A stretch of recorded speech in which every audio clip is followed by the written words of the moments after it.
Okay, let's unpack this. Picture this. You walk into a coffee shop, right, ready to order your usual. But instead of a simple, hi, can I get a latte? You launch into something like, salutations, esteemed purveyor of caffeinated beverages. Oh, wow. Might I inquire as to the availability of a single portion of your delightful milk-based espresso? Okay, yeah. I can just see the barista's face. You can practically see them trying to process that, right? Maybe a raised eyebrow, a polite but puzzled smile. Or looking for the hidden camera, maybe? Exactly.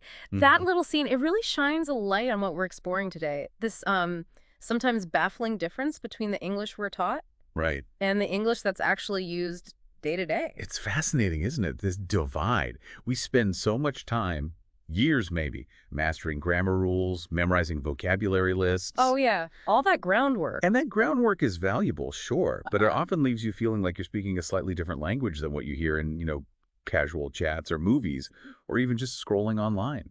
Yeah, it's like studying musical theory really intensely, but never actually hearing the music played. That's a great analogy. Think of it like this. School gives us maybe all the ingredients for a fantastic meal, Okay. but real life provides the actual recipe, the specific amounts, the cooking techniques, the little touches that make it taste right. The flavor. Yes, the flavor. Our goal today is to really dig into that real-world recipe, to uncover the natural flow, the emotional coloring, the overall feel of everyday English that often gets overlooked in formal learning. So if you've ever felt that little jolt of frustration, that feeling of struggling to sound natural even after years of study, Which so many people do. then yeah, you're definitely in the right place. We want to help bridge that gap. Okay, so why is there this difference? Why does it even exist? Well, traditional English instruction often puts a huge emphasis on accuracy, right? Sticking to the grammatical rules above all else. Which is important for, formal writing. Exactly. Crucial for formal writing. But spoken language, it's way more adaptable. It relies so much on context. Right. And often, less attention gets paid to those subtle cues like tone of voice or those common little conversational pauses or just the unspoken rules of how we connect with language. Precisely. We learned how to build perfect sentences, grammatically speaking. Yep. But did we learn how to build rapport? How to react naturally when someone shares exciting news, maybe? Probably not in the same way, no. It's usually more about the structure than the interaction itself. So over the course of our conversation today, we're going to look at all those often neglected bits. Those everyday phrases, how we say things, the tone, those crucial natural reactions, and even those little ums and ahs that we're often told to avoid like the plague. Yeah, the fillers, which connects to the bigger picture, really.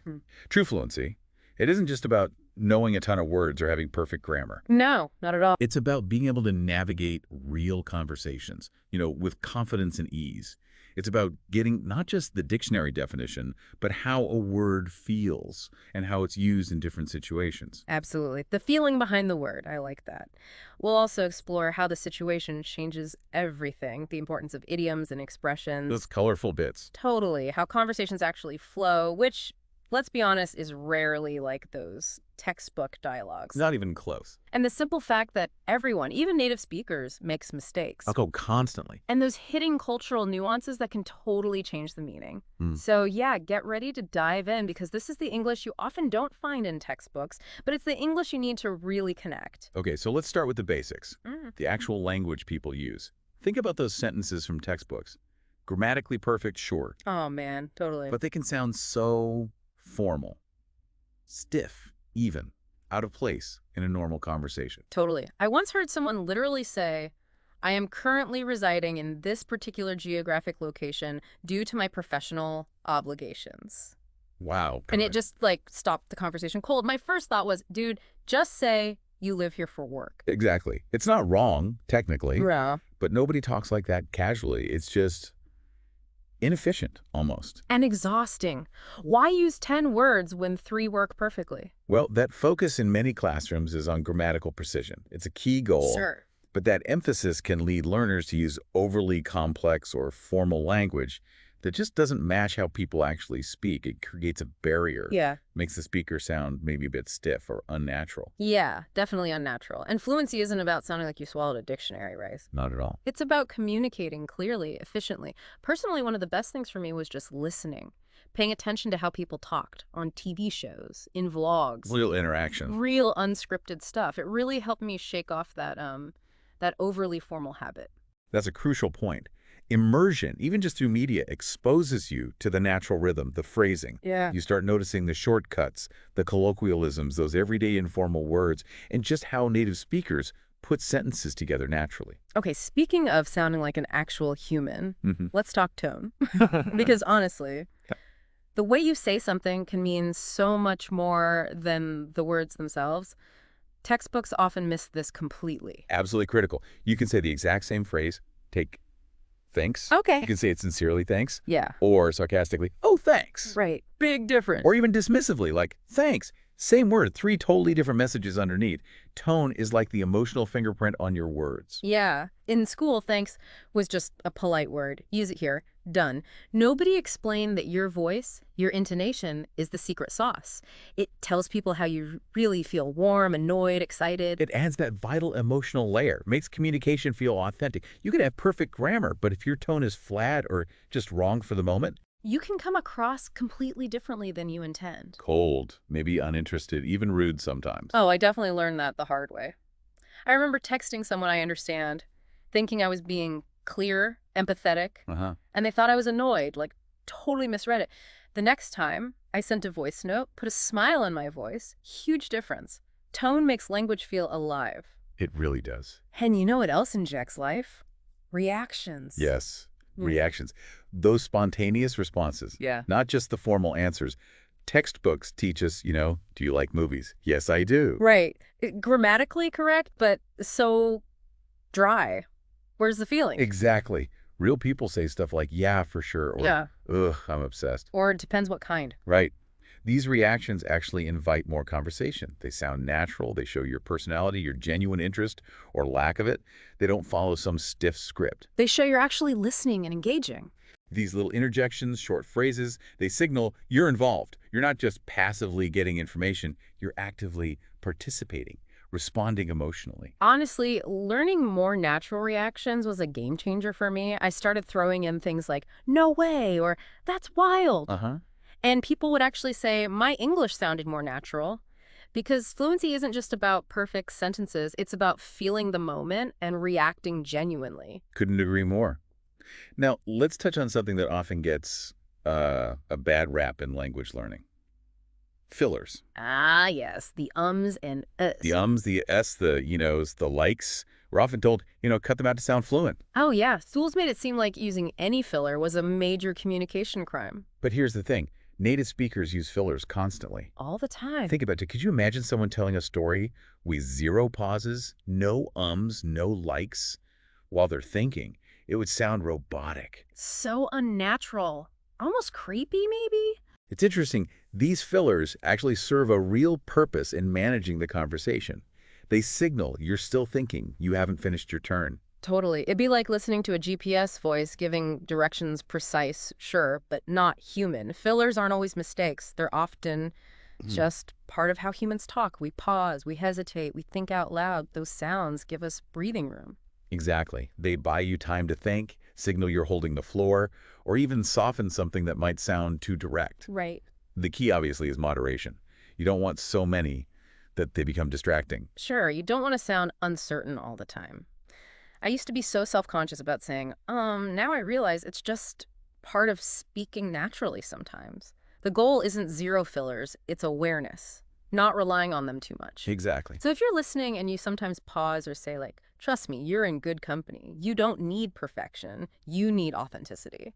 And speaking of authenticity, Ah, context. yeah. Absolutely crucial. Yes. School might teach you the dictionary definition of a phrase, but it often doesn't teach you when and where it's okay to actually use it. Oh, totally. How do you technically correct English? That's book standard, yeah. But walk into a casual party and greet someone like that, people will look at you like you just beamed in from another century. Precisely. Or the classic, it's a pleasure to make your acquaintance. Uh-huh, yeah. Perfectly fine in maybe a very formal job interview, Or meeting royalty, perhaps? Maybe. But way too stiff if you're meeting your friend's buddy at a barbecue. Real English is so much about the situation, who you're talking to, your tone. You wouldn't talk to your best friend the same way you talk to your boss, right? Or you shouldn't, anyway. Hopefully not. I once awkwardly said, "It's been a significant duration since our last interpersonal exchange," to a classmate. Oh no, what did they say? She just stared at me and went, "Did you just say interpersonal exchange?" Context is everything. Teaching the correct phrase without the context just sets you up to sound unnatural. Which leads us right into idioms and expressions.